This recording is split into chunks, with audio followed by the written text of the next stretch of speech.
Jadi sebagai warga kota Surabaya pada prinsipnya baik kalau itu digunakan sebagai bahan ajar di sekolah dasar Bung Karno arek Surabaya. Tapi secara substantif perlu juga ditelaah bahwa Surabaya ini lebih besar daripada tokoh siapapun. Karena di sini sebagai dapur nasionalisme, sebagai dapur kebangsaan dan dapur perjuangan.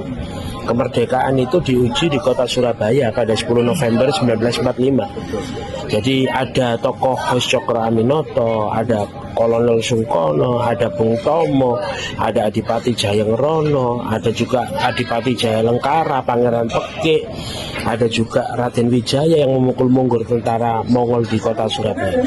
Yang lebih besar adalah semangat arek Surabayanya yang menitiskan tokoh-tokoh lokal maupun nasional. Apa semangat arek Surabaya itu? Egaliter, kolaboratif, lebih cinta damai, tapi sangat cinta kemerdekaan. Itu yang harus diajarkan. Jadi supaya nanti tidak hanya mengkultuskan satu person saja. Semangat arek Surabaya ini tumbuh tidak hanya di tokoh-tokoh besar, tapi tumbuh di wong cilik yang ada pada setiap generasi masa. Bayangkan di kota Surabaya pada era kerajaan dahulu, era kadipaten dahulu, di kota Surabaya sudah menjadi kota yang heterogen, semangat Bhinneka Tunggal Ikanya sudah tumbuh. Itu yang harus diceritakan kepada anak-anak sekolah dasar. Jadi sebagai warga Surabaya setuju ya? Ya setuju, tapi nanti perlu di titik beratkan semangat arek Surabayanya, semangat kota Surabayanya. Ada tidak memunculkan satu tokoh saja? Memunculkan lebih banyak tokoh lebih baik. Contoh Dr. Sutomo. Bagaimana setelah kemerdekaan pembentukan Komite Nasional Indonesia pusat di daerah itu terjadi di Surabaya di gedung GNI. Lalu juga ada Tentara Republik Indonesia Pelajar yang sampai meninggal dalam perjuangan dimakamkan di Bukit Yani Golf, sehingga jalan itu dinamakan Jalan Mastrip.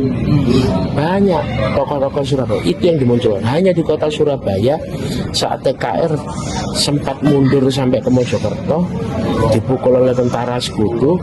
Di Surabaya terbentuk Laskar Penggempur Dalam yang terdiri dari, mohon maaf, copet, maling, berandal, tapi dia memiliki rasa cinta kepada sesama dan rasa cinta untuk Indonesia merdeka.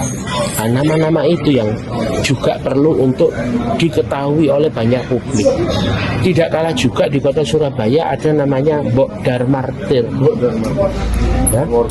Mbok Darmartir ya. Mbok Darmartir seorang emak-emak yang rela menghibahkan seluruh emasnya digunakan untuk membeli sembako bagi para pejuang di 10 November.